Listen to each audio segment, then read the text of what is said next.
الحمد لله نحمده ونستعينه ونؤمن به ونتوكل عليه ونعوذ بالله من شرور أنفسنا ومن سيئات أعمالنا. من يهده الله فلا مضل له ومن يضلله فلا هادي له. أشهد أن لا إله إلا الله وحده لا شريك له وأشهد أن محمدا عبده ورسوله. اللهم صل على محمد وعلى آل محمد كما صليت على إبراهيم وعلى آل إبراهيم وبارك على محمد وعلى آل محمد كما باركت على إبراهيم وعلى آل إبراهيم إنك حميد مجيد. رب اشرح لي صدري ويسر لي أمري واحلل عقدة من لساني يفقهوا قولي. حسبي الله لا إله إلا هو عليه توكلت وهو رب العرش العظيم. أعوذ بالله من الشيطان الرجيم. يا أيها الذين آمنوا قوا أنفسكم وأهليكم نارا وقودها الناس والحجارة عليها ملائكة غلاظ شداد لا يعصون ما أمرهم ويفعلون ما يؤمرون. يا أيها الذين آمنوا اتقوا الله حق تقاته ولا تموتن إلا وأنتم مسلمون. ബഹുമാനരായ സത്യവിശ്വാസികളെ, സത്യവിശ്വാസിനികളെ, സർവശക്തനായ അള്ളാഹുവിൻ്റെ വിധിവിലക്കുകൾ അനുസരിച്ച് ജീവിതത്തിൽ കഴിവിൻ്റെ പരമാവധി അള്ളാഹുവിനെ തഖ്വ ചെയ്ത് ജീവിക്കണമെന്ന് ആമുഖമായി എന്നോട് നിങ്ങളോട് വസിയത്ത് ചെയ്യുകയാണ്. അള്ളാഹു സുബ്ഹാനഹു വ തആല മുത്തഖീങ്ങളായി ജീവിച്ച് മുസ്ലിമായി മരിക്കാനുള്ള നല്ല തൗഫീഖ് നമുക്ക് എല്ലാവർക്കും നൽകി അനുഗ്രഹിക്കട്ടെ. പ്രിയമുള്ളവരെ, അള്ളാഹുവിൻ്റെ റസൂൽ സല്ലല്ലാഹു അലൈഹി വസല്ലമ തങ്ങൾ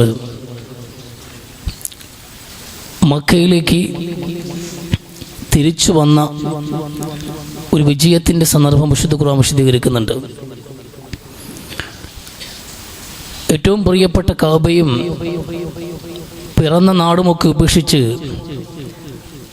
ആദർശം സംരക്ഷിക്കാൻ വേണ്ടി നാട് വിട്ടു പോകേണ്ടി വന്ന മുഹമ്മദ് നബി സല്ലല്ലാഹു അലൈഹി വസല്ലമ തങ്ങളും സഹാബാക്കളും മക്കത്തേക്ക് മടങ്ങി വന്ന നാൾ, ആ വിജയത്തിൻ്റെ ദിനത്തിൽ അല്ലാഹുവിൻ്റെ റസൂൽ സല്ലല്ലാഹു അലൈഹി വസല്ലമ തങ്ങൾ അതിശക്തമായ പ്രതികാരത്തിൻ്റെ തീജ്വാലയായി മാറുമെന്ന് അത്രയും കാലം വിശ്വാസികളെ അതിക്രൂരമായി പീഡിപ്പിച്ച പീഡകന്മാരായ മക്കയിൽ ഓരോ മുശ്രിക്കുകളും വിചാരിച്ചിട്ടുണ്ടായിരുന്നു.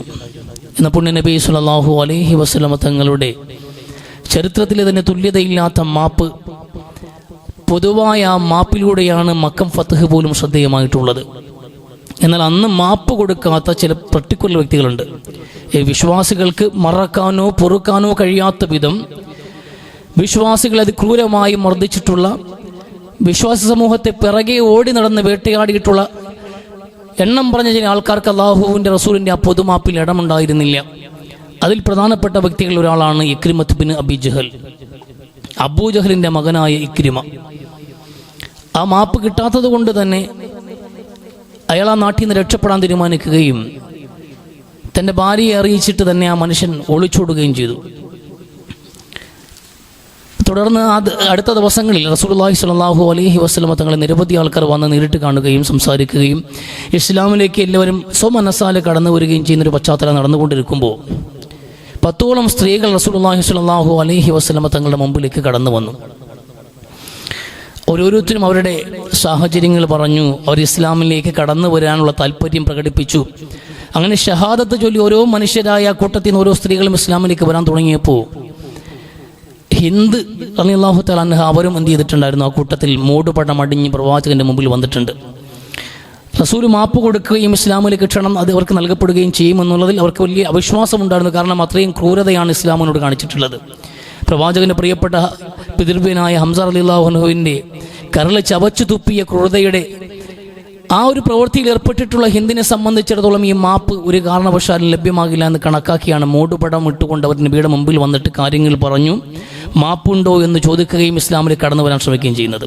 റസൂലുള്ളാഹി അവർക്ക് മാപ്പ് കൊടുത്തു. ആ ക്രൂരതയ്ക്കും മാപ്പ് കൊടുത്ത് ഇസ്ലാമിലേക്ക് ക്ഷണിച്ചിരുത്തുമ്പോഴാണ് ഇക്രിമയുടെ ഭാര്യ എഴുന്നേറ്റ് നിന്നിട്ട് ഇക്രിമയുടെ ഭാര്യയും ഇസ്ലാം മതം സ്വീകരിക്കാനുള്ള താല്പര്യം പ്രകടിപ്പിക്കുകയും ഷഹാദത്ത് പ്രവാചകൻ പറഞ്ഞു കൊടുത്ത അടിസ്ഥാനത്തിൽ അവർ ഷഹാദത്ത് പറഞ്ഞ് ഇസ്ലാമിലേക്ക് കടന്നു വരികയും ചെയ്തു. ശേഷം അവർ പറഞ്ഞു, നബി, എൻ്റെ ഭർത്താവിന് കൂടി അങ്ങ് മാപ്പ് കൊടുക്കണം. അദ്ദേഹവും ഈ മതത്തെ ആഗ്രഹിക്കുന്നുണ്ട്, ഈ വിശ്വാസത്തിലേക്ക് കടന്നു വരാൻ തയ്യാറാണ്. പോയ കാലത്തിൻ്റെ ചാബല്യത്തിൻ്റെ പേരിൽ ചെയ്തു പോയ ക്രൂരതകളെ ഒന്ന് മാപ്പ് ചെയ്യില്ല നബി. അദ്ദേഹം താങ്കളെയും താങ്കളുടെ നടപടിയെയും ഭയന്നുകൊണ്ട് നാടുവിടാൻ തീരുമാനിച്ചിരിക്കുകയാണ്. അദ്ദേഹം നാട് വിട്ടു പോകാൻ തീരുമാനിച്ചിരിക്കുന്നു. അതുകൊണ്ട് എൻ്റെ പ്രിയപ്പെട്ടവനെ മാപ്പ് കൊടുത്ത് എന്നോടൊപ്പം നിർത്തിക്കൂടെ എന്ന് പുണ്യനബി സ്വല്ലല്ലാഹു അലൈഹി വസല്ലമയോട് ഈ ഭാര്യ ചോദിക്കുമ്പോൾ പുണ്യനബി സ്വല്ലല്ലാഹു അലൈഹി വസല്ലമ തങ്ങൾ പറഞ്ഞു, തീർച്ചയായിട്ടും നിന്റെ അഭ്യർത്ഥന മാനിച്ചുകൊണ്ട് ഞാൻ ആ മനുഷ്യന് കൂടി മാപ്പ് കൊടുക്കാൻ തയ്യാറാണ്. ഇക്രിമയ്ക്ക് എൻ്റെ മാപ്പുണ്ട് എന്ന് റസൂലുള്ളാഹി സ്വല്ലല്ലാഹു അലൈഹി വസല്ലം കാണുന്നിടത്ത് വെച്ച് വകവരുത്തി കളയണമെന്ന് പ്രഖ്യാപിക്കപ്പെട്ട ഒരു ക്രിമിനലായിരുന്ന മനുഷ്യനിൽ അള്ളാഹുവിൻ്റെ റസൂൽ പൊതുവായി പരസ്യമായി മാപ്പ് കൊടുക്കുകയാണ്. ഇക്രിമയ്ക്ക് ഇനി മാപ്പുണ്ട്, ആരും കൈവെക്കാൻ പാടില്ല എന്ന് പുണ്യനബി സ്വല്ലല്ലാഹു അലൈഹി വസല്ലം. അങ്ങനെ ഇക്രിമയെ തേടിപ്പിടിക്കാൻ വേണ്ടി അദ്ദേഹത്തിൻ്റെ ഭാര്യയെ മാപ്പ് ഉണ്ട് എന്നറിയിക്കാനും വേണ്ടി പുറപ്പെട്ടു. ഒരു സഹായിയും കൂടെ കൂട്ടിയിട്ട് ഒരു അടിമയും കൂടെ ഒപ്പം കൂട്ടിക്കൊണ്ട് അവർ പുറപ്പെട്ടു. അദ്ദേഹം പോയ ദിശയിലേക്ക് പുറകെ യാത്ര ചെയ്തു. പക്ഷേ ഈ വഴിമധ്യേ ഒരു സ്ത്രീയും ഒരു പുരുഷനും മാത്രം, അതൊരു അടിമയാണ്. അയാൾ ആ ഒരു സാഹചര്യം മുതലെടുത്തുകൊണ്ട് അവർ ലൈംഗികമായി അതിക്രമിക്കാൻ വേണ്ടി ശ്രമിക്കുമ്പോൾ വളരെ തന്ത്രപൂർവ്വം അവർ പറയുന്നുണ്ട്, നീ ഒരു തിടുക്കം കാണിക്കല്ലേ, അക്രമോത്സുകനായിക്കൊണ്ട് എന്നെ കീഴടക്കാൻ ശ്രമിക്കല്ലേ, ഞാൻ നിങ്ങൾക്ക് വഴങ്ങി നൽകുന്നതാണ്. താങ്കളോടൊപ്പം സഹകരിക്കാൻ ഞാൻ തയ്യാറാണ്. എന്തിനാണ് ബലാത്കാരം? അല്പം താമകാശം നൽകൂ, നമുക്ക് അല്പം കൂടെ മുന്നോട്ട് പോകാം, എവിടെയെങ്കിലും ഒരു താവളം കണ്ടെത്തിയിട്ടാകാം എന്ന് പറഞ്ഞുകൊണ്ട് വളരെ കൗശലപൂർവ്വം ഇയാളെ കൂടെ ഒപ്പം കൂട്ടുകയും അറബ് ഗോത്രക്കാരായ ഒരു സമൂഹം കൂടി താമസിക്കുന്നിടത്തെത്തിയപ്പോൾ ഈ മനുഷ്യനെ അവിടെ ഏൽപ്പിക്കുകയും ചെയ്തു. ഇയാൾ എന്നെ ആക്രമിക്കാൻ ശ്രമിച്ചു എന്ന് പറഞ്ഞുകൊണ്ട് അയാളെ ആ ഗോത്രക്കാർ പിടിച്ചു കെട്ടി ബന്ധിപ്പിച്ചു. പിന്നെയും ഒരു യാത്ര തുടർന്നു. ഒരു സമുദ്ര തീരത്താണ് എത്തി നിൽക്കുന്നത്. അവിടെ ഒരു കപ്പൽ യാത്രയ്ക്ക് വേണ്ടി തയ്യാറെടുത്തുകൊണ്ട് കപ്പലിന്റെ നാവികനുമായിട്ട് തർക്കത്തിലേർപ്പെട്ടിരിക്കുകയാണ് ഇക്രിമത്ത് ബിൻ അബീ ജഹൽ. അയാൾക്ക് പറയാനുള്ളത്, കടലിലും കരയിലും രക്ഷകനായി ഒരേ ഒരു നാഥനേ ഉള്ളൂ എന്ന് കപ്പലിന്റെ നാവികൻ പറയുമ്പോൾ, കടലിൽ ഒരു രക്ഷകനാണുള്ളതെങ്കിൽ കരയിലും അതേ രക്ഷകനാണുള്ളതെങ്കിൽ പിന്നെ എന്തിന് ഞാൻ ഈ മണ്ണ് വിട്ടു പോകണം? അതാണല്ലോ നമ്മുടെ പ്രശ്നം തന്നെ. ഒരേ ഒരു ദൈവമാണുള്ളത് എന്ന് നിങ്ങളുടെ ഈ വാദത്തെ ഞാൻ അംഗീകരിക്കുകയാണെങ്കിൽ, ആ വിശ്വാസം സ്വീകരിക്കുകയാണെങ്കിൽ ഈ മണ്ണ് വിട്ടു പോകേണ്ട കാര്യം എനിക്കില്ല എന്ന നിലയിൽ തർക്കം നടക്കുമ്പോഴാണ് ഇക്രിമയുടെ ഭാര്യ അവിടെ വന്നിട്ട് ഇവരോട് മാപ്പുണ്ട് എന്നും താങ്കൾക്ക് റസൂൽ മാപ്പ് നൽകിയിട്ടുണ്ട് എന്നും റസൂലുള്ളാഹി സ്വല്ലല്ലാഹു അലൈഹി വസല്ലം താങ്കൾ സ്വീകരിക്കാൻ തയ്യാറാണെന്നും അറിയിക്കുന്നത്. ഭാര്യ കൊടുത്തിൻ്റെ ഉറപ്പിൻ്റെ ബലത്തിലാണ് പിന്നെ ഇവർ മടങ്ങുന്നത്. ഒരു ദിവസം അങ്ങോട്ട് പോയിട്ട് 1 മണിക്കൂർ കഴിഞ്ഞപ്പോൾ കണ്ടെത്തിയതല്ല, ദിവസങ്ങളുടെ യാത്രയാണ്. ദിവസങ്ങൾ അതിസാഹസികമായി ഒരു സ്ത്രീ നടത്തിയിട്ടുള്ള പോരാട്ടത്തിൻ്റെ കഥയാണ്. തൻ്റെ ഭർത്താവിനെ വീണ്ടെടുക്കാൻ വേണ്ടി, തൻ്റെ ഭർത്താവിൻ്റെ വിജയത്തിന് വേണ്ടി, തൻ്റെ ഭർത്താവിൻ്റെ പരലോക വിജയത്തിന് വേണ്ടി അവരെടുത്ത പണിയാണ്. തിരിച്ചു മടങ്ങി. ചില ദിവസങ്ങളുടെ യാത്ര പിന്നെയും ഉണ്ട്. അതുകൊണ്ട് തന്നെ ഒരു രാത്രിയിൽ അവർ അന്തിമയങ്ങാൻ വേണ്ടി, റെസ്റ്റ് എടുക്കാൻ വേണ്ടി ഒരു ടെന്റ് കെട്ടി താമസിക്കുമ്പോൾ തൻ്റെ ഭാര്യയിലേക്ക് സമീപിക്കാൻ വേണ്ടി, ഒരു ഭാര്യ സ്പർശിക്കാൻ വേണ്ടി കടന്നു വന്നു ഇക്രിമത്ത് ബിൻ അബീ ജഹൽ. അപ്പോൾ അവർ പറഞ്ഞ മറുപടി ലഖദ് ഹാല ബൈനൽ ഇസ്ലാം എന്നാണ്. നമുക്കിടയിൽ ഇന്നൊരു മറയുണ്ട്, ഞാൻ മുസ്ലിമും നിങ്ങൾ അമുസ്ലിമുമാണ് എന്ന്. ഞാൻ മുസ്ലിമും നിങ്ങൾ അമുസ്ലിമുമാണ്. നിങ്ങൾ എൻ്റെ ഭർത്താവായിരിക്കാം, പക്ഷെ നമുക്കിടയിലെ ഈ ബന്ധം ഇനി നിലനിൽക്കണമെങ്കിൽ താങ്കൾ ആദർശത്തിലേക്ക് വരേണ്ടിയിരിക്കുന്നു. മഹത്തായ ഒരു വിശ്വാസത്തിൻ്റെ വക്താവാണ് ഞാൻ ഇന്ന് എന്നാ ഭാര്യ പറയുമ്പോൾ ആ വിശ്വാസത്തോടുള്ള മതിപ്പ് കൂടി കിടപ്പറയിലെ ലൈംഗികതയ്ക്ക് പോലും ആദർശം ഒരു മനോഹരമായ സിദ്ധാന്തമായി മാറുമ്പോൾ, ഒരു കാരണം മാധ്യമമായി മാറുന്നുണ്ട് എങ്കിൽ ആ വിശ്വാസം പഠിക്കണമെന്ന് അദ്ദേഹവും ആഗ്രഹിച്ചു. മടങ്ങി വന്നു റസൂലിൻ്റെ മുമ്പിലേക്ക്. റസൂൽ പറഞ്ഞു, ഇദ്ദേഹം എത്തുന്നതിന് മുമ്പ് തന്നെ ഇക്രിമ വരാൻ പോവുകയാണ്. ഇവിടെ വരും ഇക്രിമ, പരസ്യമായി ആദർശം പറയും. പക്ഷെ നിങ്ങൾ ഒരു വാക്കുകൊണ്ടുപോലും നോവിക്കില്ല മനുഷ്യനെ. ഒരു വാക്കുകൊണ്ടുപോലും നിങ്ങൾ നോവിക്കാൻ പാടില്ല. മരിച്ചവരൊക്കെ മരിച്ചു പോയിട്ടുണ്ട്. നിങ്ങൾ പറയുന്നത് ജീവിക്കുന്നവരെ മാത്രം ബാധിക്കുന്ന കാര്യമാണ് എന്ന്. ഫറോവയെ കുറിച്ച്, ആധുനിക ഫറോവ എന്നൊരു കണക്കാക്കിയ ആളാണ് അബൂ ജഹൽ. ആ കാലഘട്ടത്തിൽ ഏറ്റവും വലിയ ക്രൂരൻ, മുസ്ലിമീങ്ങൾക്ക് ഏറ്റവും കൂടുതൽ പകയുള്ള വ്യക്തിയാണ്, അത്രയേറെ മുസ്ലിമീങ്ങൾ ദ്രോഹിച്ച വ്യക്തിയാണ് അബൂജഹൽ. അബൂജഹലിന്റെ മകനാ വരുന്നത്. അബൂജഹൽ മരിച്ചുപോയി. ഇനി അബൂജഹലിനെ കുറിച്ച് പറയുന്ന വാക്കുകൾ പോലും ഇക്രിമയുടെ മനസ്സിൽ മുറിവുണ്ടാക്കും. അതുകൊണ്ട് മൺമറഞ്ഞു പോവരെ കുറിച്ച് പറയുമ്പോൾ ജീവിക്കുന്നവന്റെ ഉള്ളകം പിടയും.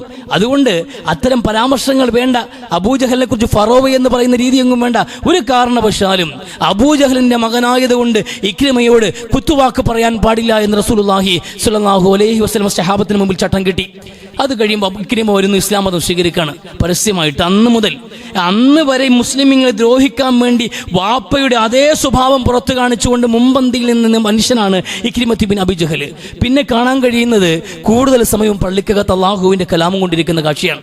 വിശുദ്ധ ഖുർആൻ പാരായണം ചെയ്തുകൊണ്ട് കഴിയുന്ന സാഹചര്യങ്ങൾ, പല സഹായങ്ങൾ ചെയ്തുകൊണ്ട് ജീവിക്കുന്ന കാലഘട്ടങ്ങൾ, അങ്ങനെ മനോഹരമായി അള്ളാഹുവിന്റെ മുമ്പിൽ കീഴടങ്ങി പരസഹായിയായി ജീവിച്ചൊരു മനുഷ്യൻ എർമൂക്ക് യുദ്ധത്തിൽ അവസാനം കൊല്ലപ്പെടുന്നുണ്ട്.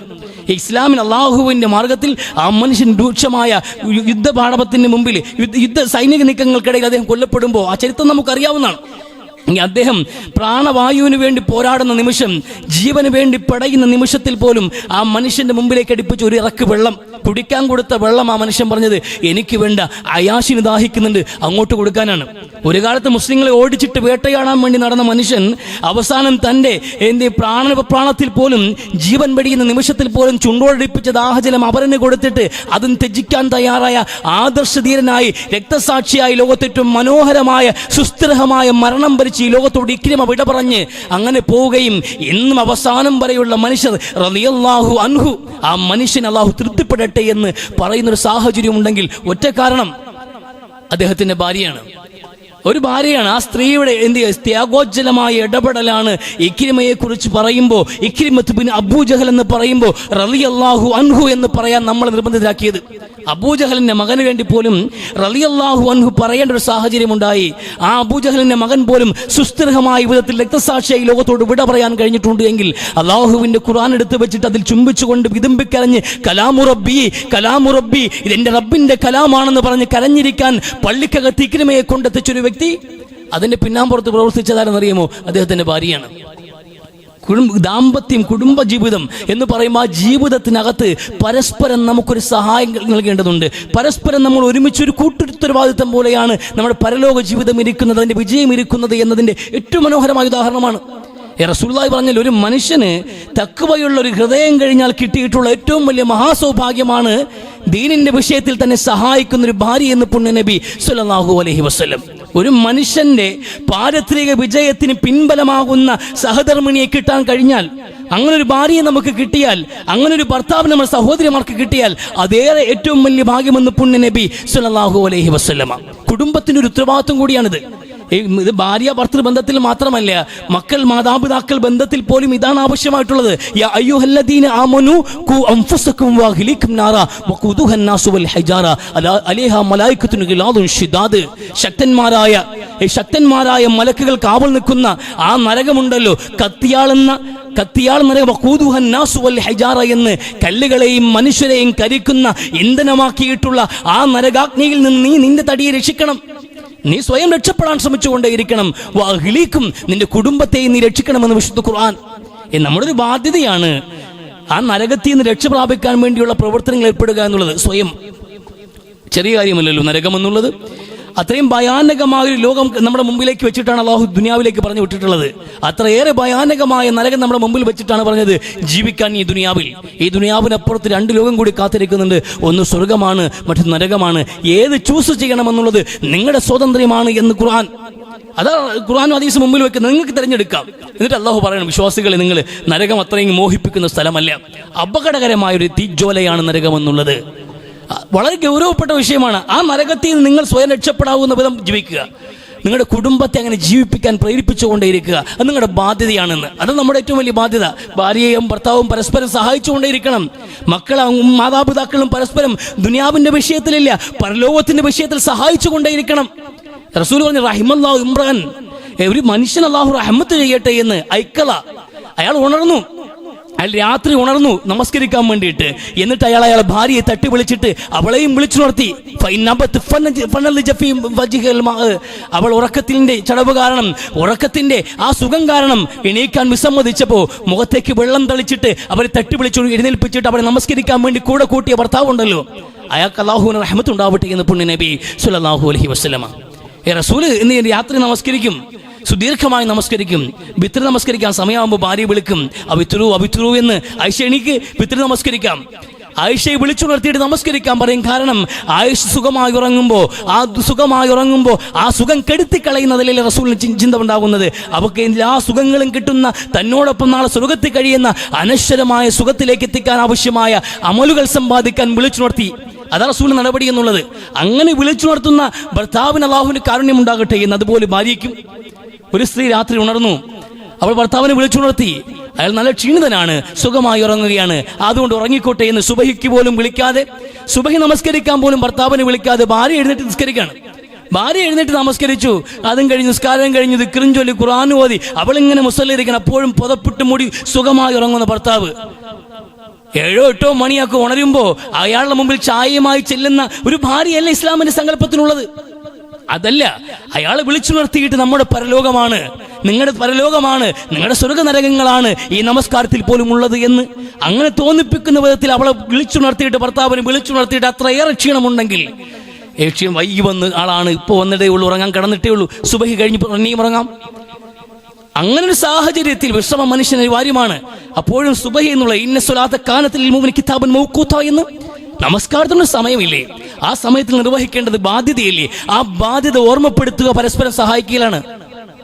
ഇബ്രാഹിം നബി അലൈഹി സ്വലാം പ്രാർത്ഥിക്കുമ്പോൾ അല്ലാഹുവേ ജില്ലി മുഖീമസ്സുലാത്തി മിൻ ദുർരിയതി എന്ന്. അല്ലാഹുവേ എന്നെ നമസ്കാരമുള്ളവനാക്കണേ അല്ലാ, നമസ്കാരം നിലനിർത്തുവാനാക്കുന്ന അല്ലാഹുവേ എൻ്റെ മക്കളെയും അതുപോലെ എൻ്റെ സന്താനങ്ങളെയും അതുപോലെ കൃത്യമായി നമസ്കാരം നിലനിർത്തുന്നവരാക്കണേ എന്ന് അല്ലാഹുവിനോട് പ്രാർത്ഥിക്കുന്നു ഇബ്രാഹിം നബി അലൈഹിസ്സലാം. അത് നമ്മളും പ്രാർത്ഥിക്കാനുള്ള ഒരു പ്രാർത്ഥനയാണ്. നമ്മൾ അങ്ങനെയാണ് പ്രവർത്തിക്കേണ്ടതും. കുടുംബത്തിന്റെ വിഷയത്തിൽ നമുക്ക് അല്ലാഹു നൽകിയ വലിയ അനുഗ്രഹമാണ് കുടുംബം. ആ അനുഗ്രഹത്തെ മനസ്സിലാക്കണ്ടേ നമ്മൾ?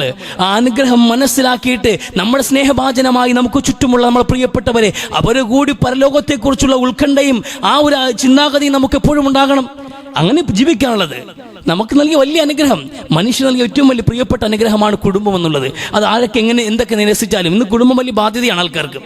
ഇന്ന് കുടുംബം വേണ്ട, കുടുംബം എന്നുള്ളത് ബാധ്യതയാണ്. വിവാഹവും കുടുംബവും ജീവിതവും കുട്ടികളും കുർമാലികളും ഇതൊക്കെ വലിയ കെട്ടുപാടുകളാണ്, അതൊക്കെ വലിയ തടവറയാണ്, വ്യക്തി ജീവിതത്തിന്റെ സ്വാതന്ത്ര്യം കെടുത്തിക്കളയുന്ന സംഗതികളാണ് എന്ന് തെറ്റിദ്ധരിച്ചുകൊണ്ട് ഇന്ന് കുടുംബ ജീവിതവും വേണ്ട എന്നൊരു കൺസെപ്റ്റ് ജനങ്ങൾക്കിടയിൽ കടന്നു വരുന്നുണ്ട്.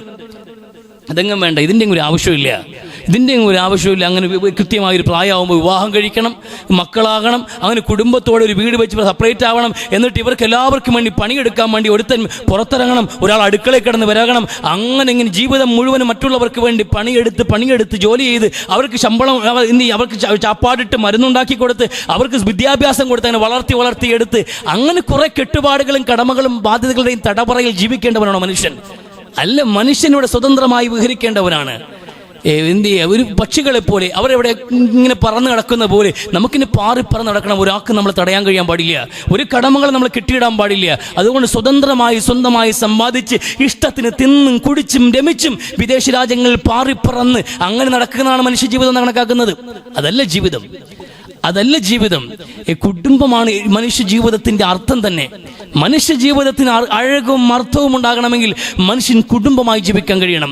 അല്ലാഹുവിന്റെ റസൂൽ സ്വല്ലല്ലാഹു അലൈഹി വസല്ലം തങ്ങൾ മിമ്പറിൽ നിന്ന് പ്രസംഗിച്ചുകൊണ്ടിരിക്കുമ്പോൾ ഖുതുബ അടക്കിയാണ്, റസൂലിന്റെ പ്രഭാഷണം നടത്തിക്കൊണ്ടിരിക്കുമ്പോൾ 2 കുഞ്ഞുമക്കൾ ഇങ്ങനെ കയറി വരാണ്.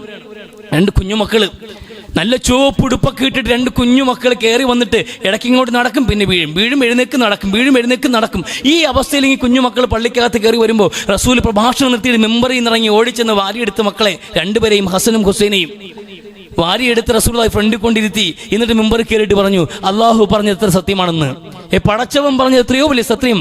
വഅലമു അന്നമാ ഔലാദുക്കും ഫിത്ന, നിങ്ങളുടെ മക്കൾ നിങ്ങൾക്ക് വലിയ പരീക്ഷണമാണ് എന്ന് ഖുർആൻ പറഞ്ഞല്ലോ. ഖുർആൻ പറഞ്ഞത് എന്താണ്? മക്കൾ വലിയൊരു പരീക്ഷണമാണ് എന്ന്. അവരോടുള്ള സ്നേഹമുണ്ടല്ലോ മനുഷ്യന്.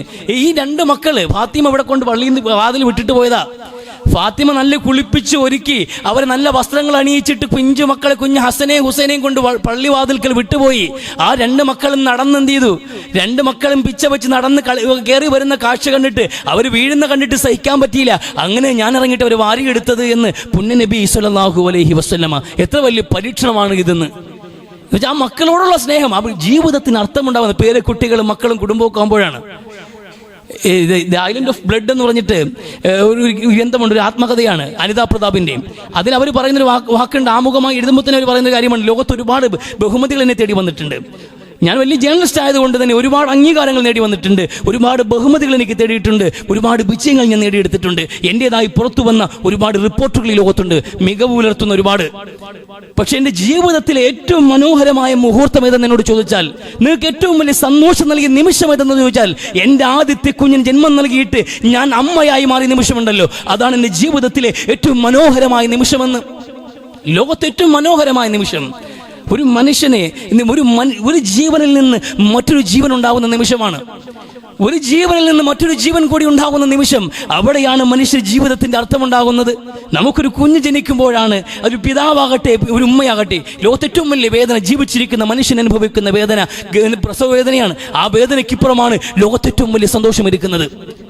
ഏറ്റവും വലിയ സന്തോഷം മക്കളുണ്ടാവുക, വേറെ കുട്ടികളുണ്ടാവുക, ഇത് ഇങ്ങനെ ഒരു കുടുംബം ഉണ്ടാവുക എന്നുള്ളത് വലിയ നിഅമത്താണ്, വലിയ അനുഗ്രഹമാണ്. അസീനത്താണെന്ന് ഖുർആൻ അള്ളാഹു നൽകുന്ന വലിയൊരു അലങ്കാരമാണ്, ജീവിത അലങ്കാരവും അനുഗ്രഹവുമാണ് കുടുംബം എന്നുള്ളത് എന്ന് വിശുദ്ധ ഖുർആൻ. പക്ഷെ ആ കുടുംബത്തോട് നമുക്കൊരു കടമയുണ്ട്. ഈ കുടുംബം നമുക്ക് ഇതേ കുടുംബത്തോടെ സ്വർഗത്തിൽ പോവുക എന്നുള്ളതാണ് നമ്മുടെ ലക്ഷ്യം. നരകത്തിന്റെ വിറകുകളാകേണ്ടവരല്ല നമ്മളാരും. അതിന് പരസ്പര സഹായം ഉണ്ടാകണം, ഒരു കൂട്ടുത്തരവാദിത്തോടു കൂടി പ്രവർത്തിക്കാൻ കഴിയണം. അതാ ഖുർആൻ പറഞ്ഞത്, ഖു അൻഫുസക്കും വഅഹ്ലിക്കും നാറാന്ന്. പക്ഷെ നമ്മളിത് കേട്ട ഭാവമില്ല.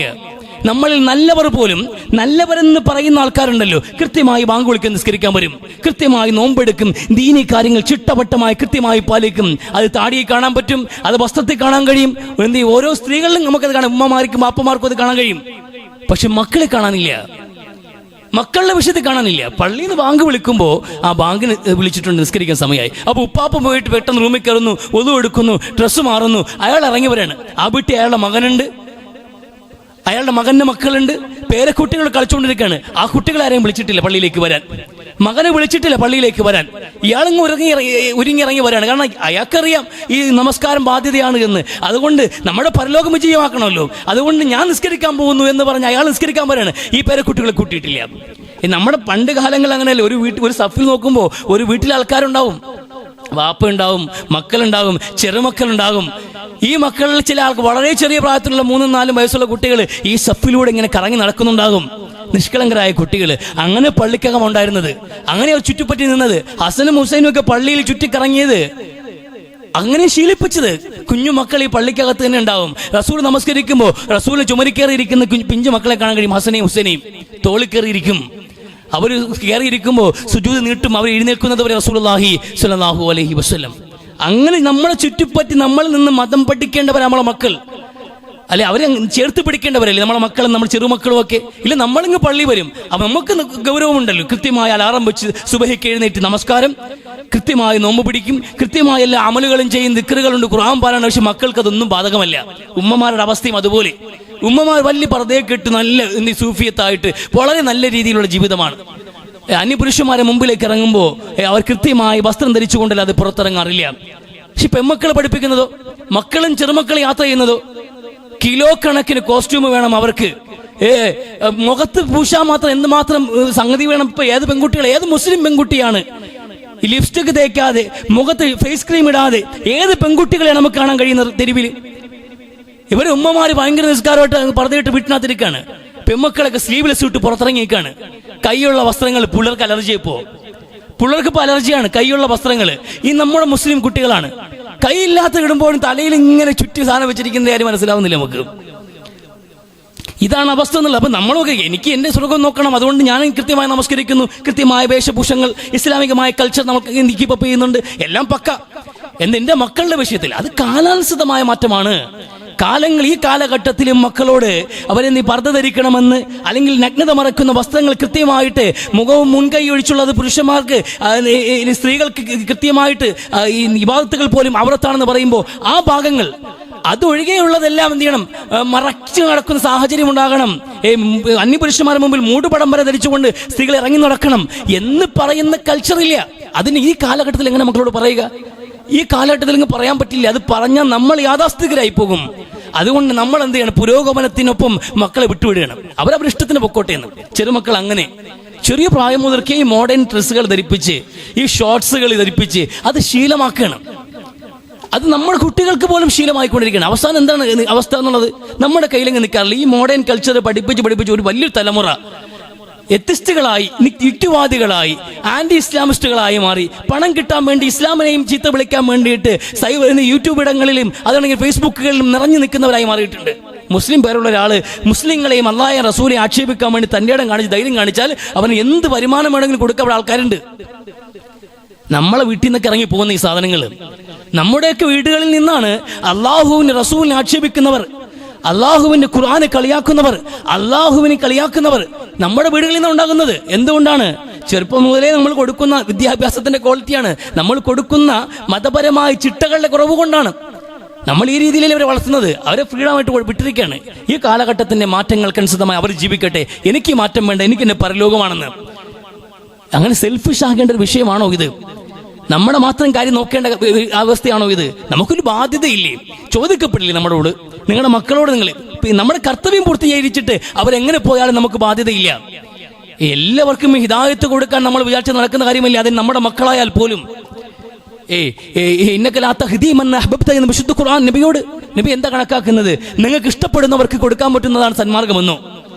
അബൂ തോലിബിന് സന്മാർഗം കിട്ടാൻ വേണ്ടി പ്രവാചകർ സ്വല്ലല്ലാഹു അലൈഹി വസല്ലമ തങ്ങൾ കിണഞ്ഞ് പരിശ്രമിച്ചപ്പോ അല്ലാഹുവിന്റെ റസൂൽ എന്നോട് മറുപടി പറഞ്ഞു ഖുർആൻ, നബി അങ്ങക്ക് ഇഷ്ടപ്പെടുന്നവർക്ക് കൊടുക്കാനുള്ളതല്ല ഹിദായത്ത് എന്നുള്ളത്. താങ്കളുടെ പണി എന്താണ്? എത്തിച്ചു കൊടുക്കുക, അറിയിച്ചു കൊടുക്കുക, പറയുക. സ്നേഹത്തിന്റെ ഭാഷയിൽ അള്ളാഹുവിനെ പരിചയപ്പെടുത്ത്, അള്ളാഹുവിനുള്ള കടമകൾ പരിചയപ്പെടുത്ത്, ആ കാര്യങ്ങൾ ബോധിപ്പിക്ക്, പരലോകത്തിന് വേണ്ടി ജീവിക്കാൻ പഠിപ്പിക്ക്. ഈ പറഞ്ഞു കൊടുക്കൽ മാത്രമാണ് ബാധ്യത. ലാ ഇക്റാഹ ഫിദ്ദീൻ ഖദ് തബയ്യന റുശ്ദു മിനൽ ഗയ്യ്. ബലാത്കാരമില്ല എന്ന് ഈ പ്രവാചകന് പ്രിയപ്പെട്ടവൻ പ്രവാചകന്റെ കൺമുമ്പിൽ മുശ്രിക്കായി മരണപ്പെട്ടു പോയില്ലേ അബൂ തോലിബ്? ഇബ്രാഹിം നബി അലൈഹി ഇസ്ലാം അദ്ദേഹം തുടങ്ങുന്നത് അന്തിർ അശിറത്തക്കൽ അക്രബീൻ. ഖുർആൻ നബിയോട് പറയാണ് കുടുംബത്തിൽ തുടങ്ങിയ നബി എന്നാണ്. കുടുംബത്തിൽ നിന്ന് തുടങ്ങാൻ പ്രബോധനം. നബി തങ്ങൾ ആദ്യം കുടുംബത്തിലാണ് പറഞ്ഞത്. ഓരോ കുടുംബക്കാരെയും പ്രത്യേകം വിളിച്ചിട്ട് പറഞ്ഞു. ഫാത്തിമ വിളിച്ചിട്ട് പറഞ്ഞു, കുടുംബക്കാർ അബ്ദുൽ മുത്തലിബിന്റെ കുടുംബക്കാരെ വിളിച്ചു, ബനി ഹാഷിമിനെ വിളിച്ചു, എല്ലാവരോടും പറഞ്ഞു അള്ളാഹു ഏകനാണ്, ഞാൻ ദൈവത്തിന്റെ ദൂതനാണെന്ന്. കുടുംബത്തിൽ നിന്നാണ് തുടങ്ങിയത്. കുടുംബക്കാരെല്ലാം പ്രവാചകൻ തള്ളിക്കളഞ്ഞു. അതുപോലെ ഇബ്രാഹിം നബി അലൈഹി ഇസ്ലാം കുടുംബത്തിൽ നിന്ന് തുടങ്ങുന്നത്. വാപ്പയോടൊപ്പം എത്ര നേരമാണ് അദ്ദേഹം സംവദിക്കുന്നത്?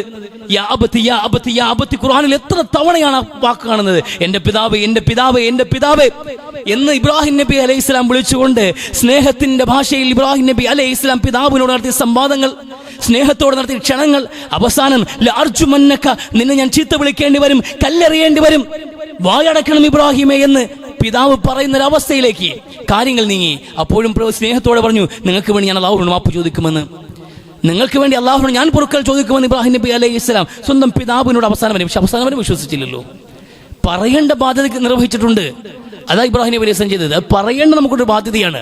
അത് കൃത്യമായിട്ട് ഇബ്രാഹിം നബി അലൈഹി ഇസ്ലാം, മുഹമ്മദ് നബി, നൂഹ് നബി അലൈഹി ഇസ്ലാം സ്വന്തം മകന്റെ വിഷയത്തിൽ അവസാന നിമിഷം വരെയും നൂഹ് നബി അലൈഹി ഇസ്ലാം പരിശ്രമിച്ചു. പക്ഷേ ബലാത്കാരം ചെയ്ത് വാരിക്കൂട്ടി കെട്ടിയെടുത്തിട്ട് കൊണ്ടിടാൻ പറ്റുന്നതല്ലല്ലോ വിശ്വാസം എന്നുള്ളത്. ഒരു പരിവം കഴിഞ്ഞാൽ ഓരോ വ്യക്തിയും സ്വതന്ത്രരാണ്. നമ്മൾ ഡിപ്പെൻഡ് ചെയ്തിരിക്കുന്ന ഒരു പ്രായമുണ്ട് നമ്മളെ മക്കൾ. അവർ നമ്മൾ പറയുന്നതേ അവർക്ക് അറിയാവും. നമ്മൾ കൊടുക്കുന്നതാണ് പൈസ, നമ്മൾ കൊടുക്കുന്നതാണ് ജീവിതം, നമ്മൾ കൊടുക്കുന്നതാണ് ഭക്ഷണം. അങ്ങനെ നിൽക്കുന്നൊരു സ്റ്റേജ് ഉണ്ട്. അവർ നമ്മളെ ആശ്രയിച്ച് നിൽക്കുന്ന സമയമാണ്. അതിനപ്പുറത്തേക്ക് സ്വന്തം കാലിൽ നിൽക്കാൻ കഴിയുന്ന ഒരു അവസ്ഥയിലേക്ക് നമ്മുടെ മക്കൾ മാറിയാൽ അവനൊരു പൗരനായി മാറിയിട്ടുണ്ട്. തന്നോളം വളർന്നാൽ താനെന്ന് വിളിക്കണമെന്നത് ഒരു പഴഞ്ചൊല്ലായി നിൽക്കുമ്പോൾ നമ്മുടെ മക്കൾ നമ്മളോളം വളർന്നു കഴിയുമ്പോൾ അവനൊരു പൗരനാണ്. പിന്നെ അടിമയാക്കി വെക്കാൻ കഴിയില്ല. വിശ്വാസത്തിൽ അവന് സ്വാതന്ത്ര്യമുണ്ടാകും. സ്നേഹത്തോടെ പറയാം, അവസാനം പറയാം, ആരോടും പറയുന്നത് പോലെ, അല്ലാതെ പിടിച്ചു കെട്ടാൻ നമ്മളെ കൊണ്ടാവില്ല. പക്ഷെ അവിടെ നിൽക്കണം മക്കൾ. നമ്മുടെ തെറ്റുകൾ കൂടി ചൂണ്ടിക്കാണിച്ചിട്ട് നമ്മളെ തിരുത്താൻ കഴിയുന്ന വിധത്തിൽ മതപരമായ ഒരു ജീവിത നിഷ്ഠയും കാഴ്ചപ്പാടും മക്കൾക്ക് കൊടുക്കാൻ അതുവരെയുള്ള സമയത്ത് നമ്മളെ കൊണ്ട് കഴിയണം.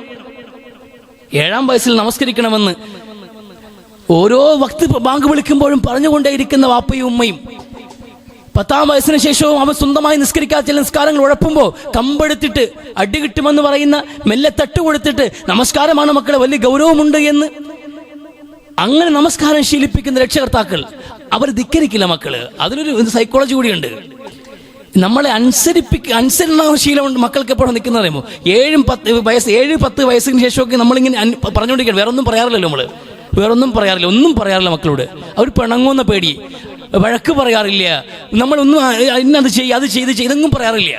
പണ്ടൊക്കെ അങ്ങനെയല്ലേ, ഒരു വീട്ടിലേക്ക് ചെറിയ പ്രായം മുതലേ മക്കളെ ഓരോന്ന് ചില്ലറ ആവശ്യങ്ങൾക്ക് വരും, എന്ത് ചെയ്യും, അവിടെ പോയിട്ട് കടയിൽ പോയിട്ട് സാധനം വാങ്ങിച്ചുകൊണ്ട് പറയും. ആ സാധനം വാങ്ങിച്ച് ഇപ്പോൾ വീട്ടിൽ വരുമ്പോഴത്തേക്കും സാധനം മറന്നുപോയി, അത് ഒന്നുകൂടി വാങ്ങിക്കാൻ വേണ്ടി പിന്നെയും പറഞ്ഞു വിടും. ഒരു മടിയില്ലാതെ മോനിങ്ങനെ ഓടിപ്പോകും. പിന്നെയും വന്നിട്ട് പറയും, മക്കളെ ഉപ്പ് മാത്രം വാങ്ങിക്കാൻ മറന്നു കേട്ടോ, നീ അതും കൂടെ വാങ്ങിക്കാൻ. അതേ കടയിലേക്ക് പിന്നെയും ഇത്ര അടുത്തൊന്നും കടകളിൽ ഉണ്ടാവില്ല, പക്ഷെ പിന്നെ ആ കുട്ടി ഓടിപ്പോയിട്ട് അത് മാച്ചുകൊണ്ട് വരും. അവൻ്റെ ജീവിതത്തിൽ അവസാനം വരെ നിൽക്കും. 40 വയസ്സുള്ള സമയത്ത് ഇത് പറയാണ്, മക്കളെ ഒന്ന് മാച്ചുകൊണ്ട്, അവൻ അപ്പോഴും ഓടിപ്പോയിട്ട് വരും. കാരണം ഇങ്ങനെ ശീലിച്ചവരാണ്, ജീവിതത്തിന്റെ ശീലമായി മാറിയിട്ടുണ്ട്. 7 വയസ്സ് മുതൽ 15 വയസ്സ് വരെയും നമസ്കാരത്തിന് ഓരോ വക്തും ഓർമ്മപ്പെടുത്തുന്ന ഒരു രക്ഷകർത്താവിനെ അവനോട് അനുസരണ സ്വഭാവം എപ്പോഴും ഉണ്ടാവും. അവൻ 10-20 വയസ്സായാലും എന്തെങ്കിലും പറഞ്ഞ ഉമ്മയും വാപ്പയും പറഞ്ഞ് അനുസരിക്കാൻ തോന്നും. 30-35 വയസ്സായാലും അന്ന് കടന്ന ആ ശീലം അവന് ജീവിതത്തിൽ അവസാനം വരെ ഉണ്ടാവും. ഉമ്മയാ പറഞ്ഞത്, അപ്പം അനുസരിക്കണം എന്നൊരു അനുസരണ സ്വഭാവം ഉണ്ടാവും. എന്നാൽ ചെറിയ പ്രായം മുതലേ ശീലിച്ചു വന്നതാണ്. പക്ഷെ നമ്മളങ്ങനെ പറയാറില്ല, അതുകൊണ്ട് നമ്മുടെ കയ്യിൽ നിൽക്കാറുമില്ല. അവര് മതത്തിൽ നിന്നൊക്കെ വിട്ട് നമ്മുടെ ചിട്ടയിൽ നിന്നും ഈ ഇസ്ലാമികമായ ഒരു വൃത്തത്തിൽ നിന്ന് പുറത്തു കടന്നു പോവുകയാണ്. അത് നമുക്കുണ്ടാകുന്ന വലിയ നഷ്ടമാണ്. നമ്മുടെ മക്കൾ കൈവിട്ടു പോവുക നമ്മുടെ വലിയ ബാധ്യതയാണത്. അവരെ കൂടി സ്വർഗ്ഗം ഉറപ്പുവരുത്തുക എന്നുള്ളത് നമ്മുടെ ബാധ്യതയായിരിക്കുമ്പോൾ നമ്മൾ മാത്രം നമസ്കരിച്ചിട്ട് എന്ത് കാര്യമാണുള്ളത്? റബ്ബനാ ഹബ് ലനാ മിൻ അസ്വാജിനാ വദുർരിയാതിനാ ഖുറത അയുൻ വജഅൽനാ ലിൽ മുത്തഖീന ഇമാമ എന്ന് അല്ലാഹുവിന്റെ സച്ചരിതരായ ദാസന്മാർ പടച്ചവനോട് പ്രാർത്ഥിക്കുന്നത് പോലും ഇങ്ങനെയാണ്: അല്ലാഹുവേ, എൻ്റെ മക്കളെയും എൻ്റെ ഭാര്യയെയും നീ എനിക്ക് കണ്ണിന് കുളിർമയാക്കണേ അല്ലാഹുവേ എന്ന്. എൻ്റെ കണ്ണുകൾക്ക് കുളിർമയുള്ളവരാക്കി എൻ്റെ സന്താനത്തെ മാറ്റണം, എൻ്റെ ഭാര്യയെ നീ മാറ്റണം. അപ്പോൾ ദീനിയായ നിലയിലുള്ള ജീവിതം അവർ നടത്തിയിരിക്കണമല്ലോ. അവർ ഇമാമ, എൻ്റെയും എൻ്റെ മക്കളെയും എൻ്റെ ഭാര്യയെയും മുത്തക്കീങ്ങൾക്ക് നേതൃത്വമുള്ളവരാക്കണേ അല്ലാഹുവേ എന്ന്. മുത്തക്കീങ്ങൾ എന്ന് പറയുന്ന പരമയോഗ്യന്മാർ, സ്വർഗത്തിന്റെ അവകാശികൾ, ആ അവകാശികൾക്ക് മാതൃകയായി ജീവിക്കുന്ന മാതൃകാ ദാമ്പത്യമായി, മാതൃകാ കുടുംബമായി എൻ്റെ കുടുംബത്തെ മാറ്റണേ എന്ന് വിശ്വാസികൾ അല്ലാഹുവിനോട് പ്രാർത്ഥിക്കുമെന്ന് ഖുർആൻ. അങ്ങനെ മാതൃകയുള്ള ഒരു കുടുംബമാകേണ്ടവരാണ് നമ്മൾ. അല്ലാതെ ഒറ്റ തിരിഞ്ഞ് ഒറ്റയ്ക്ക് നിന്ന് സ്വർഗം പിടിക്കാമെന്ന് കണക്കാക്കുന്നതൊക്കെ പലപ്പോഴും വ്യാമോഹമായി പോകും. കടമകളും കടപ്പാടുകളും മറന്നു പോകാൻ പാടില്ല. ദുനിയാവിന്റെ പിറകെ കുടുംബത്തെ വിട്ടിട്ട് നിങ്ങൾ പരലോകത്തിന് സൈഡിലേക്ക് നടക്കുന്നത് പോലും അക്രമമാണ്. അത് അക്രമമാണ്. അതുകൊണ്ട് മനസാക്ഷിക്കുത്തുള്ളവർ തീർച്ചയായിട്ടും നമ്മുടെ മക്കളുടെ ജീവിതം ദുനിയാവ് വേണ്ടെന്നല്ല, പക്ഷെ ദുനിയാവിന്റെ ഈ ഒരു പുരോഗമന കാലഘട്ടത്തിന്റെ ഈ ചുവരെഴുത്തുകൾ വായിച്ചുകൊണ്ട് ഈ കാലഘട്ടത്തിനോടൊപ്പം അവർ സഞ്ചരിക്കട്ടെ. നമ്മൾ നമ്മുടെ വഴിക്ക് പരലോകം നോക്കി പോകാം എന്ന് കണക്കാക്കുന്ന നിലപാട് തിരുത്തുക. മക്കളെയും കുടുംബത്തെയും ഒക്കെ ചേർത്ത് മതത്തിന്റെ വശത്തേക്ക് പിടിക്കുക. പരലോക വിജയത്തിന് നാന്ദിയാകുന്ന ജീവിതം ചിട്ടപ്പെടുത്തുന്നതിൽ അവരെ പ്രേരിപ്പിച്ചുകൊണ്ടിരിക്കുക. അല്ലാഹു തൗഫീഖ് നൽകി അനുഗ്രഹിക്കട്ടെ. പ്രിയമുള്ളവരെ, ഒരിക്കൽ ഒരു അമ്മ തൻ്റെ 2 ചെറിയ മക്കളെ വീട്ടിലാക്കിയിട്ട് ഒരു മാർക്കറ്റിലേക്ക് പോകുമ്പോൾ മൂത്ത ആൾ മകനാണ്, ഇളയാൾ മകളാണ്. മൂത്ത മകനോട് പറഞ്ഞു, വലിയ പ്രായമുള്ള കുട്ടിയല്ല എങ്കിൽ പോലും ചെറിയ കുട്ടിയാണ്, അതിനേക്കാൾ ചെറിയ കുട്ടിയായ സാലി എന്ന് പറയുന്ന മകളെ നോക്കിക്കൊള്ളണം, കുഴപ്പങ്ങളും ഉണ്ടാക്കല്, അമ്മ പെട്ടെന്ന് വരും, ഇവിടെ ഒന്നും വൃത്തികേടാക്കല് എന്ന് വളരെ സ്നേഹത്തോടെ എന്ന് മൂത്ത മകനെ ഉപദേശിച്ചിട്ട്, ചെറിയ പ്രായമാണുള്ളത് 2 പേർക്കും, തന്നെക്കാൾ ഇളയ കുട്ടിയെ കൂടി ഏൽപ്പിച്ചിട്ട് അമ്മ മാർക്കറ്റിലേക്ക് പോയി. അമ്മ പോയി കഴിയുമ്പോൾ കുറേ മഷി ഇരിക്കുന്നുണ്ട്. വിവിധ നിറത്തിലുള്ള മഷികൾ നിറച്ച കുപ്പികൾ കണ്ട് കൗതുകം പൂണ്ട ഈ കുട്ടി ആ മഷികളെല്ലാം ഓരോന്നായിട്ട് പുറത്തെടുത്തു. ചെറിയ ബ്രഷ് കൊണ്ട് അതിൽ നിന്ന് മഷിയെടുത്ത് ചുവരിൽ വരയ്ക്കാൻ തുടങ്ങി. അമ്മ തിരിച്ചു വരുമ്പോൾ വീട്ടിനകത്ത് കാല് പോകുന്ന സ്ഥലമില്ല, എല്ലായിടത്തും മഷിയായിട്ടുണ്ട്. എല്ലാം മഷിയാക്കി ആകെ വൃത്തികേടാക്കിയിട്ടുണ്ട്. പക്ഷെ ഒന്നും പറഞ്ഞില്ല. അവർ കാലുകൾ മഷി പുരളാത്ത ഭാഗത്തേക്ക് അകത്തി കാലുകൾ വെച്ചുകൊണ്ട് മോൻ്റെ അടുത്തേക്ക് വന്നു. മോൻ അപ്പോൾ വലിയ ഗൗരവത്തിൽ പടം വരച്ചുകൊണ്ടിരിക്കുകയാണ്. ചുവരിൽ ഇങ്ങനെ വരച്ചുകൊണ്ടിരിക്കുകയാണ്. ചുവര് മൊത്തം വൃത്തികേടാക്കിയിട്ടുണ്ട്. എന്നിട്ട് അമ്മ അടുത്ത് വന്നിട്ട് ആ മകനോട് പറയുന്നുണ്ട്, ഇത് കൊള്ളാലോ മോനെ, സാലിയുടെ പടമാണ്, സഹോദരിയുടെ പടമാണ് അവൻ വരയ്ക്കാൻ ശ്രമിക്കുന്ന കുട്ടി. അപ്പോൾ ആ ശ്രമം മനസ്സിലായതുകൊണ്ട് തന്നെ പറഞ്ഞു, ഇത് അനീത്തിയുടെ സാലിയുടെ ചിത്രമാണല്ലോ മോനെ നീ വരച്ചതെന്ന് പറഞ്ഞിട്ട് ആ കുട്ടി അടുത്തോട്ട് പിടിച്ചിട്ട് കവളൊരു ചുംബനം കൊടുക്കുന്നുണ്ട്. സത്യം പറഞ്ഞാൽ ഏതൊരു അമ്മയ്ക്കും ദേഷ്യം വരാവുന്ന നിലയിലുള്ള എല്ലാം ചെയ്തിട്ടുണ്ട്, അത്രയും വൃത്തികേടാക്കിയിട്ടുണ്ട്. പക്ഷെ എന്നിട്ടും അവരെന്ത് ചെയ്തില്ല, വഴക്ക് പറഞ്ഞിട്ടില്ല.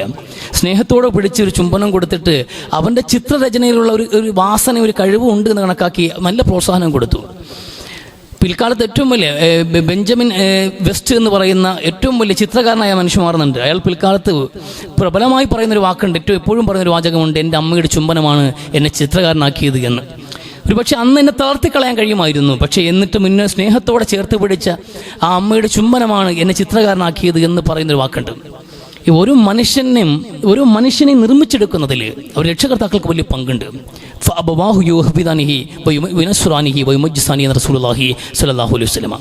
നമ്മുടെ കൈവെള്ളയിൽ ഇരിക്കുന്ന കളിമണ്ണ് പോലെയാണ്, നല്ല കഴിവുള്ള ഒരു ശില്പിയുടെ കയ്യിലെ കളിമണ്ണ് പോലെയാണ് ഓരോ അച്ഛൻ്റെയും അമ്മയുടെയും കയ്യിലിരിക്കുന്ന മക്കൾ. നമുക്ക് ഏത് രൂപത്തിൽ വേണമെങ്കിലും അതിനെ രൂപപ്പെടുത്തിയെടുക്കാൻ കഴിയും. മക്കൾ ഓരോ കുഞ്ഞുങ്ങളും നിഷ്കളങ്കരായി നിസ്വാർത്ഥരായി അവർ ഫിത്രത്തിലായി ശുദ്ധ പ്രകൃതിയിലായി ജനിച്ചു വീഴുമ്പോൾ അവരെ മജൂസികളാക്കുന്നത്, ജൂതന്മാരാക്കുന്നത്, കൊലയാളിയാക്കുന്നത്, കള്ളുകുടിയനാക്കുന്നത്, കുറ്റവാളിയാക്കുന്നത്, അവൻ എന്ത് ചെയ്യുന്നു ഓരോ തരത്തിലുള്ള ജീവിതത്തിലേക്ക് ഇന്ന് കാണുന്ന വിധത്തിൽ ഓരോ മനുഷ്യനെയും കൊണ്ടെത്തിക്കുന്നത്, അതിൽ വലിയ പങ്ക് ഒന്നാമത്തെ അധ്യാപകനായ മാതാവിനും പിതാവിനുമാണ് എന്ന് വിശുദ്ധ ഖുർആൻ, വിശുദ്ധ പ്രവാചകൻ സല്ലല്ലാഹു അലൈഹി വസല്ലം പ്രവാചകൻ സല്ലല്ലാഹു അലൈഹി വസല്ലം മനോഹരമായി പഠിപ്പിക്കുന്ന ഒരു കാര്യമാണ്, ഗൗരവപ്പെട്ട അധ്യാപനമാണ്. നമ്മുടെ മക്കള് ഈ മോശമായി പോയിട്ടുണ്ടെങ്കിൽ അതിന് കാരണക്കാർ നമ്മൾ തന്നെയല്ലേ? ഇന്ന് ഏറ്റവും കൂടുതൽ ഇന്ന് കാണുന്നത് ക്രിമിനൽസിനെ നമുക്ക് കാണാൻ കഴിയുന്ന ടീനേജ് പ്രായത്തിലുള്ള കൗമാര യൗവന കാലഘട്ടങ്ങളിൽ വളരെ അപകടകരമായി ജീവിക്കുന്ന ഒരു സമൂഹത്തെ നമുക്ക് കാണാൻ കഴിയും. ലഹരിക്കടിമപ്പെട്ടുകൊണ്ടും അക്രമോത്സുകത പുലർത്തിക്കൊണ്ടും ആരെയും ഇടിക്കാനും എന്തിനും തൻ്റെ ഇടം, ആരെയും ഇടിക്കാനും ചവിട്ടാനും വേണ്ടി നിൽക്കുകയാണ്. നിസ്സാര കാര്യങ്ങൾക്ക് വേണ്ടി പോലും കയ്യാങ്കളിയിലും ആയുധങ്ങൾ എടുക്കുകയും ചെയ്യുന്ന ഒരു അവസ്ഥയിലേക്ക് ഒരു ക്രിമിനൽ മെന്റാലിറ്റി ഈ സമൂഹത്തിന് ആരാ പഠിപ്പിച്ചത്? നമ്മുടെ തന്നെയല്ലേ ഇവർ ഈ അവസ്ഥയിലാക്കിയിട്ടുള്ളത്.